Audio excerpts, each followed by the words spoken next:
사람들은 종종 조심스레 묻습니다. 귀신은 실제로 존재할까요? 차린 제사상 앞에 정말 조상이 와 계신 걸까요? 떠난 이들이 여전히 우리 곁에 머무는 듯한 느낌, 그리움이 남긴 여운은 때때로 존재하지 않는 것을 느끼게 하기도 합니다. 하지만 그 느낌은 진실일까요? 혹은 우리가 만들어낸 마음의 그림자일까요?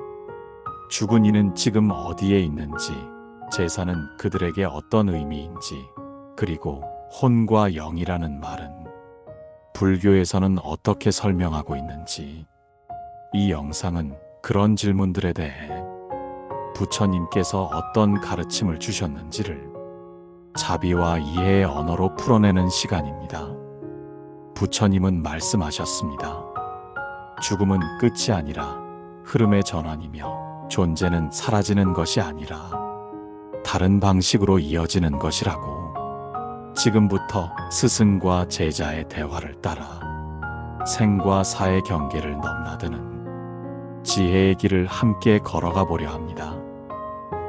1장, 삶을 이루는 5가지 흐름. 오온. 아침 햇살이 뜰을 감싸며 잔잔히 퍼지고 있었습니다.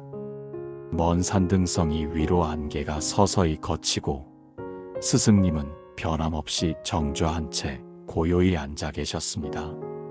나무 사이로 바람이 스쳐 지나가고 고요한 대화가 그 틈 사이로 흘러나왔습니다. 스승님, 사람이 죽는다는 건 정말 모든 것이 끝나는 걸까요? 마음도 기억도 사랑도 다 사라지는 건가요? 제자의 질문은 작지만 깊은 파문을 일으켰습니다. 스승님은 천천히 눈을 뜨셨고 부드럽지만 단단한 목소리로 입을 여셨습니다. 그대는 살아있다는 것이 무엇이라 생각하는가? 단지 숨을 쉬고 움직이는 것을 삶이라 여기느냐? 살아있다는 것은 오온, 곧 5가지 흐름이 조화를 이루고 있다는 뜻이니라. 저는 조용히 고개를 끄덕였습니다. 스승님은 손을 들어 허공에 한번 그리시더니 이내 설명을 이어가셨습니다. 오온이란 곧 색, 수, 상, 행, 식이다.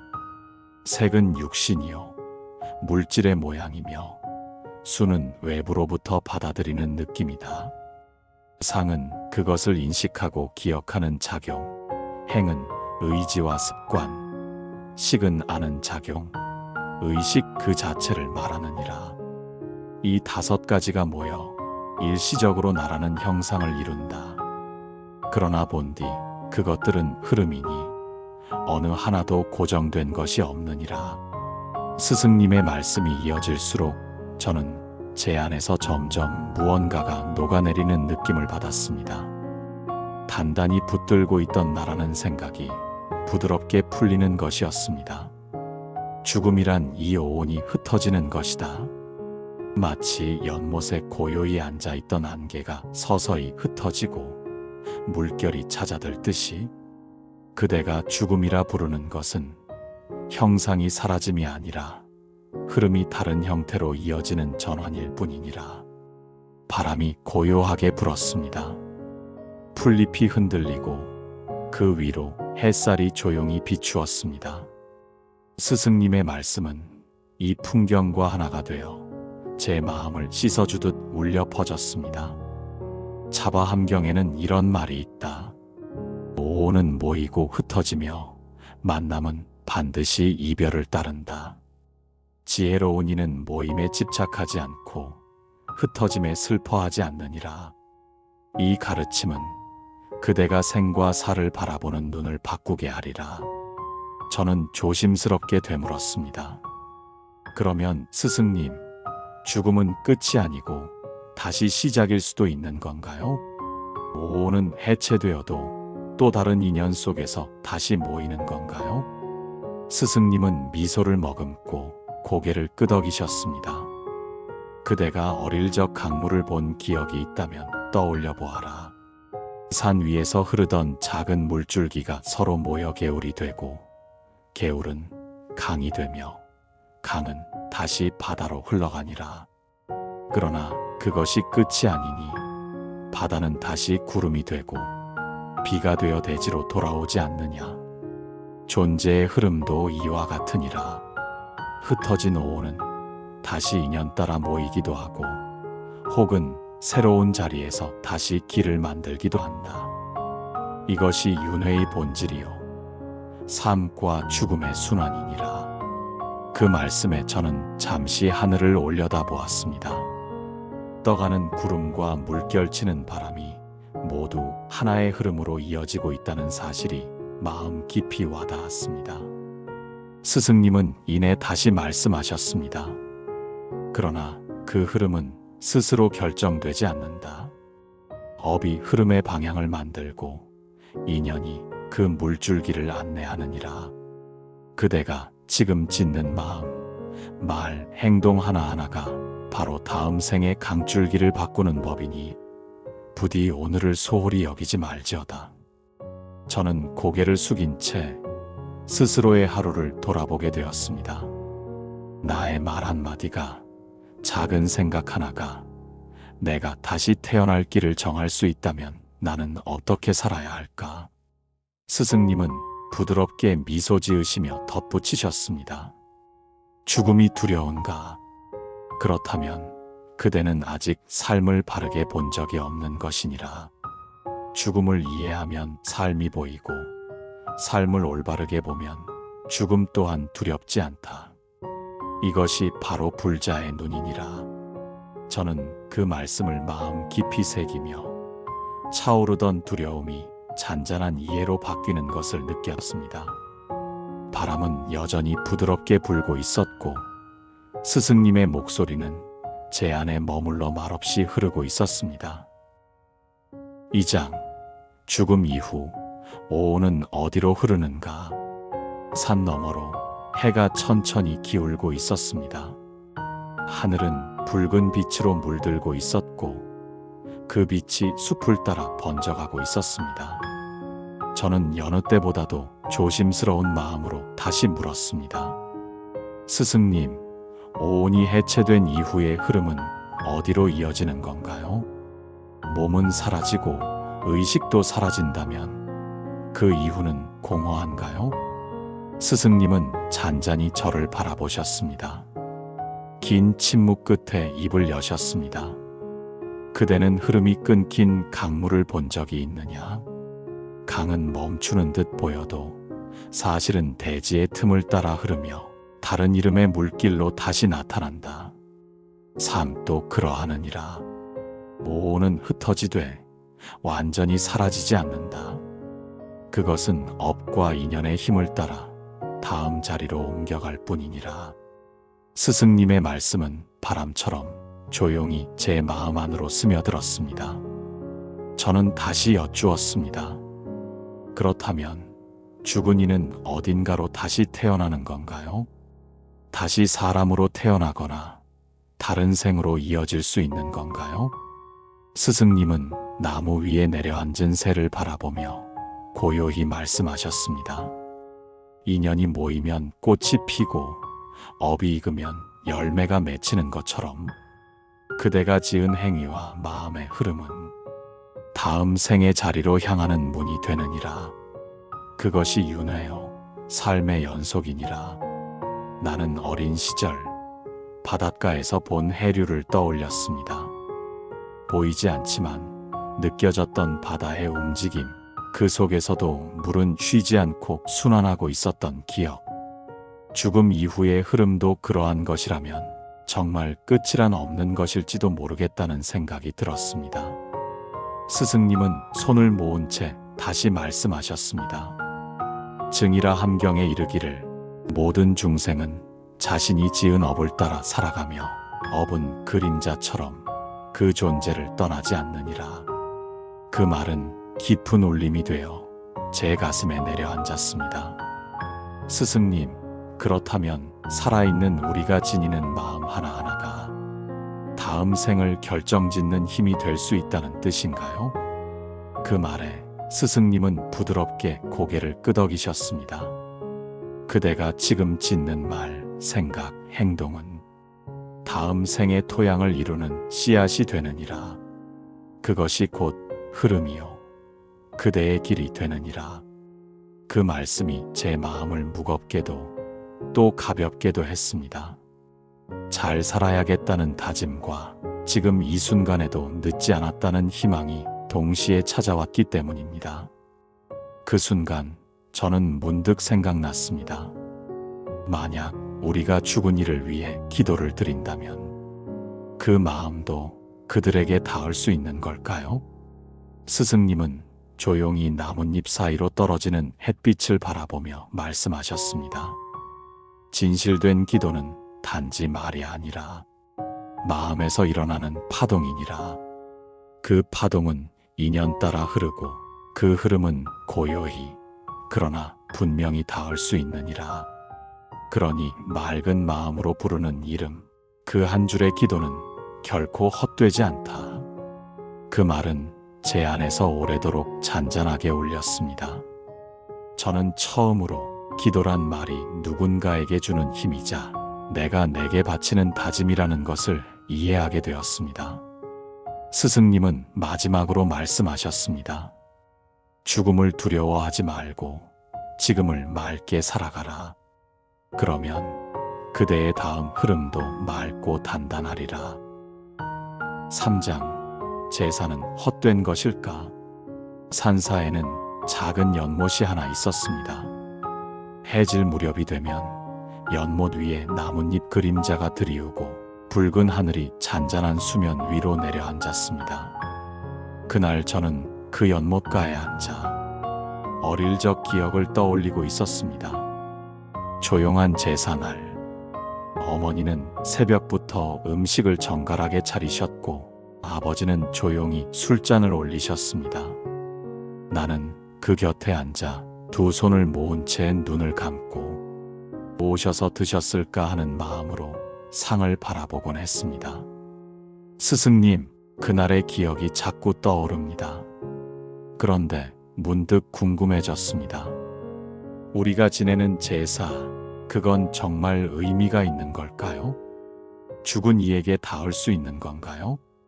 아니면 그냥 남은 이들을 위한 위로일 뿐인가요? 스승님은 연못가의 물결을 바라보며 한참을 말없이 계셨습니다. 그 고요함 속에서 오히려 제 질문은 더 깊은 울림이 되어 돌아왔습니다. 잠시 뒤 스승님은 천천히 말씀을 이으셨습니다. 제사는 단지 의식이 아니니라. 그것은 삶과 죽음을 잇는 마음의 다리이니라. 음식을 차리는 손길, 촛불을 밝히는 숨결, 이름을 부르는 그 마음 하나하나가 조상과 후손 사이의 인연을 다시 잇는 일이니라. 그 말에 저는 가슴이 따뜻해지는 것을 느꼈습니다. 그동안 당연하게 여겼던 것들 속에 그토록 깊은 의미가 담겨 있었다는 것을 저는 미처 알지 못했던 것입니다. 스승님은 고개를 들고 하늘을 바라보셨습니다. 죽은 이들은 먼데 있는 것이 아니니라. 그대 마음에 남은 이들이고 그대 삶의 뿌리가 된 이들이니라. 그들을 위한 제사는 결국 그대를 위한 정진이요 그대의 현재를 밝히는 수행이기도 하다. 스승님의 말은 부드럽지만 강하게 제 안에 내려앉았습니다.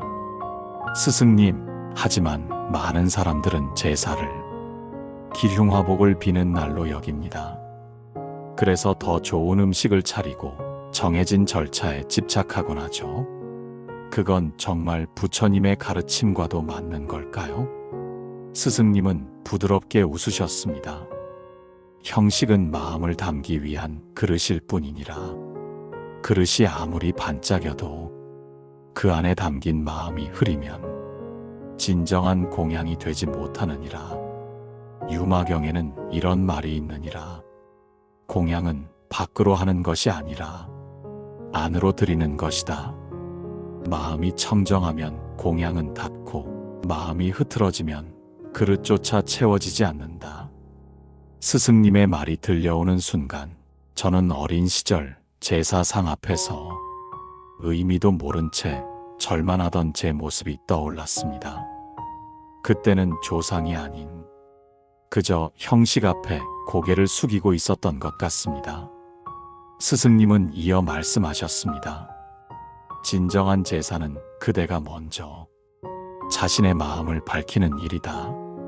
그것은 죽은 이 앞에 고개를 숙이는 동시에 살아있는 나를 돌아보는 순간이기도 하다.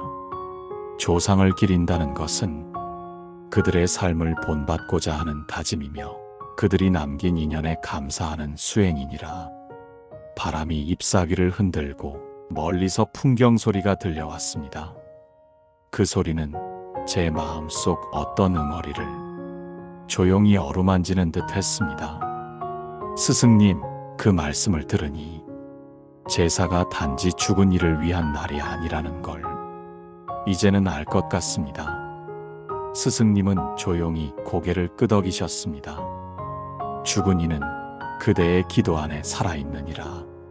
조용한 절 하나, 정성스런 음식 하나, 따뜻한 기억 하나조차도 그대와 그들을 잇는 징표가 되느니라. 그렇게 이어진 인연은 세월을 넘어 생사를 넘어 다시 그대의 삶을 맑히고 밝히는 빛이 되느니라. 그날 저는 오랫동안 손을 모은 채 앉아 있었습니다. 잊고 지냈던 조상의 이름을 떠올리며 그들이 제 삶 안에 아직도 살아있다는 사실을 조용히 되새겨 보았습니다. 4장 죽은 이를 향한 기도는 닿을까? 산사 뒤편 작은 대숲엔 언제나 바람이 먼저 도착했습니다. 그 바람은 잎사귀를 부드럽게 흔들고 잎들은 그 움직임으로 고요한 소리를 만들었습니다. 그날 저는 죽은 어머니를 생각하며 조용히 손을 모았습니다. 살아계실 땐 그토록 많은 말을 나눴으면서도 돌아가신 후에는 도무지 무엇을 어떻게 전해야 할지 몰랐던 시간이 길었습니다. 스승님, 죽은 이를 향한 기도는 정말 그분들에게 닿을 수 있을까요? 그들은 이미 다른 세계에 있고 우리는 이 세상에 남아있는데 그 틈을 건너는 길이란 게 과연 존재하는 걸까요? 스승님은 대숲 너머를 바라보며 아주 천천히 말씀을 시작하셨습니다. 그대는 향을 피워본 적이 있느냐? 작은 불꽃이 연기를 일으키고 그 연기는 곧 허공을 따라 멀리 퍼지지. 눈에 보이지 않아도 그 향은 바람을 타고 산 너머까지 번져가느니라. 그리움도 그러하니라. 기도란 단지 입으로 읊는 말이 아니라 마음 깊은 곳에서 일어나는 향기니라. 그 마음이 맑고 간절하면 그 울림은 저쪽 세상까지도 이르느니라. 그 말씀에 저는 눈을 감았습니다. 어머니를 떠나보낸 그날 무엇을 할 수 있을지 몰라 그저 손을 모으고 있었던 저의 모습이 떠올랐습니다. 지금 와 돌아보니 그 순간이 바로 기도의 시작이었습니다. 스승님, 그럼 기도는 나의 그리움만을 위한 것이 아니라 죽은 이를 위한 공덕이 되기도 하나요? 스승님은 고개를 끄덕이셨습니다. 보살개경에는 이런 말이 있느니라. 살아있는 자가 짓는 공덕이 정직하고 청정하면 그 마음은 인연 따라 어디든 닿는다 하였느니라. 그 공덕을 회양하면 죽은 이의 업이 가벼워지고 다음 생의 문이 밝아지느니라. 그 말은 저에게 새로운 희망이 되었습니다. 기도란 죽은 이를 붙잡는 것이 아니라 그들이 걸어갈 다음 길에 등불을 켜주는 일이 될 수 있다는 사실. 스승님은 손을 모은 채 말씀을 이어가셨습니다. 많은 이들이 죽은 이를 생각하며 그저 슬픔에 잠기거나 후회로 마음을 어지럽히지. 그러나 진정한 기도는 슬픔에 잠긴 마음을 따뜻한 빛으로 바꾸는 일이니라. 그대가 누군가를 위해 마음을 맑히고 정성을 다해 이름을 부르고 묵묵히 절을 올리는 그 순간 그 마음은 흐름을 타고 그대가 사랑했던 이에게 닿게 되느니라. 그 말씀을 듣자 눈물이 조용히 흘러내렸습니다. 슬픔은 사라지지 않았지만 그 슬픔이 새로운 의미를 얻기 시작했습니다. 스승님, 그렇다면 우리가 지은 공덕도 죽은 이를 위해 나눌 수 있을까요? 스승님은 조용히 고개를 끄덕이셨습니다. 그렇다. 그대가 생명을 아끼고 누군가를 위로하고 작은 자비를 실천할 때 그 행위 하나하나를 그대의 기도 속 이름에게 회양할 수 있느니라. 화엄경에 이르길 하나의 선행도 중생에게 회양하면 그 공덕은 백천배로 자라나 허공처럼 가득해지느니라 하였느니라. 그대가 맑은 마음으로 행한 모든 자비는 죽은 이를 위한 연등이 되어 그 어둠을 비추게 되리라. 저는 오랫동안 말없이 앉아 있었습니다. 죽은 이를 향한 기도란 내 안의 가장 깊은 자리를 맑게 비추는 일이었고 그 맑음이야말로 세상을 가장 멀리까지 울리는 울림이라는 것을 그제야 깨달을 수 있었습니다. 5장 죽은 이를 보내는 법, 기억하는 법. 그날은 유난히 바람이 거셌습니다. 산사 앞마당에 흙먼지가 일고 키 큰 나무들이 서로를 흔들며 무언가를 떠나보내는 듯한 울림을 만들고 있었습니다. 저는 오래도록 묻어두었던 질문 하나를 꺼냈습니다. 스승님, 떠난 이를 어떻게 보내야 할까요? 그립고 보고 싶고 그 이름만 들어도 눈물이 흐르는 사람이 있는데 그런 사람을 정말 놓을 수 있는 날이 올까요? 스승님은 고개를 돌려 하늘을 바라보셨습니다. 그대는 구름을 보았느냐? 형태는 있지만 고정되지 않고 순간은 있으나 머무르지 않지. 만남도 그러하고 이별도 그러하느니라. 죽은 이를 보내는 법이란 있는 것이 아니라 그 인연이 머물렀던 자리를 조용히 정리하는 일이니라. 그 말씀에 제 안에 무언가가 조용히 흔들렸습니다. 저는 어머니의 방을 한동안 치우지 못했습니다. 그분이 쓰던 물건, 남긴 메모, 입던 옷 하나까지도 그대로 두었습니다. 놓는다는 건 있는 것이 아니라는 말씀에 처음으로 그 공간을 다시 바라볼 수 있었습니다.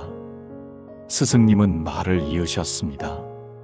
법구경에는 사랑하는 이를 잃은 사람은 슬퍼하되 지혜로운 이는 그 슬픔을 자비로 돌린다는 말이 있느니라. 그대가 그리움에 머물러 있다면 그 그리움은 고통이 되지만 그리움을 자비로 바꾸면 그것은 삶을 맑히는 힘이 되느니라. 저는 스승님의 말을 되뇌며 조심스레 물었습니다. 하지만 그들을 잊는 게 아니라면 어떻게 기억해야 할까요? 슬픔 없이, 아픔 없이 그저 감사하게만 기억하는 일이 과연 가능할까요? 스승님은 조용히 웃으셨습니다. 그대가 오늘의 삶을 정성으로 살아간다면 그 자체가 곧 죽은 이를 기억하는 길이 되느니라.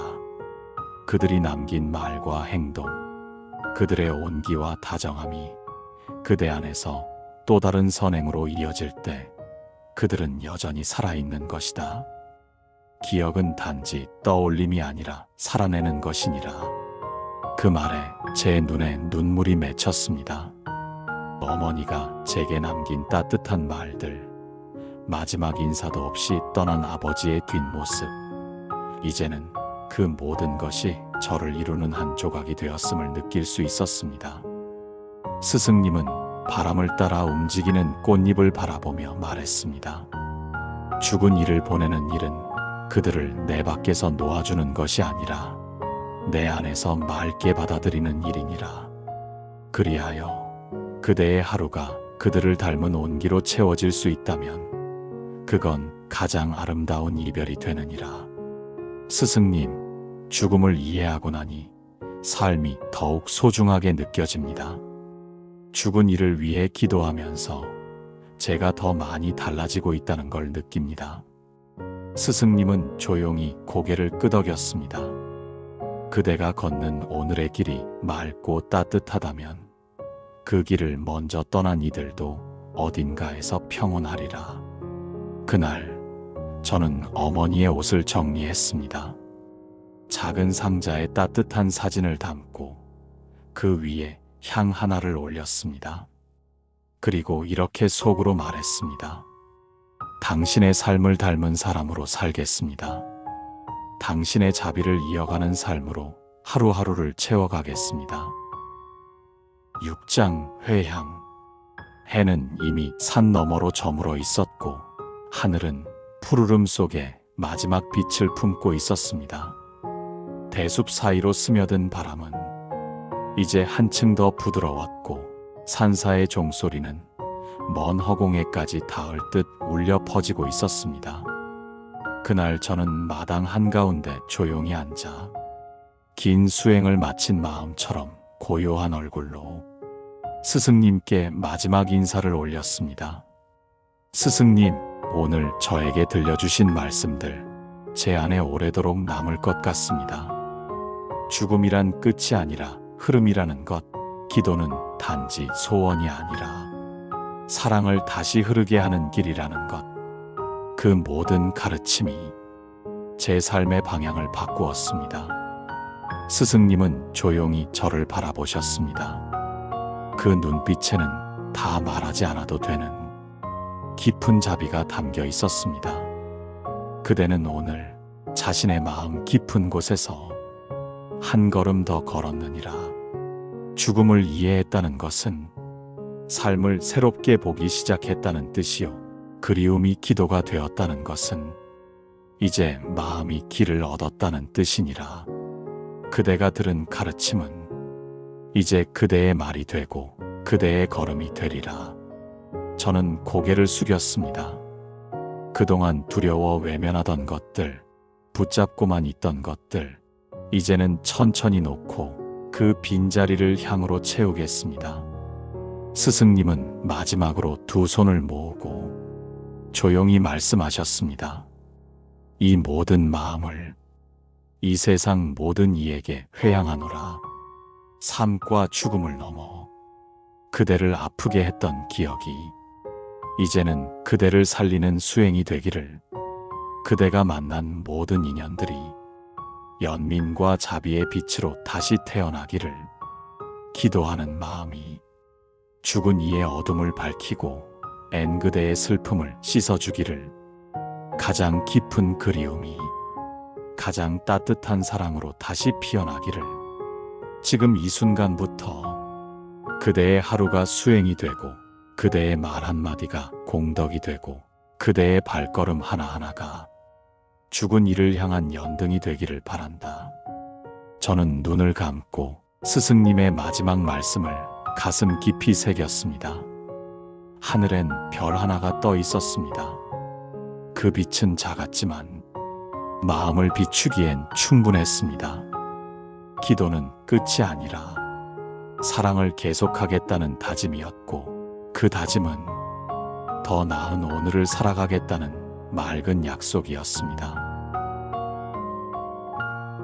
이제 우리는 죽음이 끝이 아님을, 그리움이 슬픔에 머무르지 않고 기도로 이어질 수 있음을 마음 깊이 새기게 되었습니다.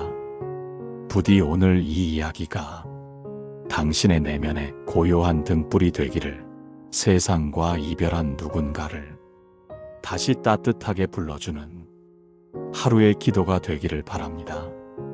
함께 해주셔서 고맙습니다. 이 영상이 당신의 마음에 닿았다면 구독과 좋아요, 그리고 주변에 따뜻한 마음을 나누고 싶은 분들께 공유해주세요. 작은 클릭 하나가 누군가에게는 큰 위로가 될 수 있습니다. 지금까지 당신과 자비의 마음을 나누는 공간, 자비온이었습니다. 감사합니다.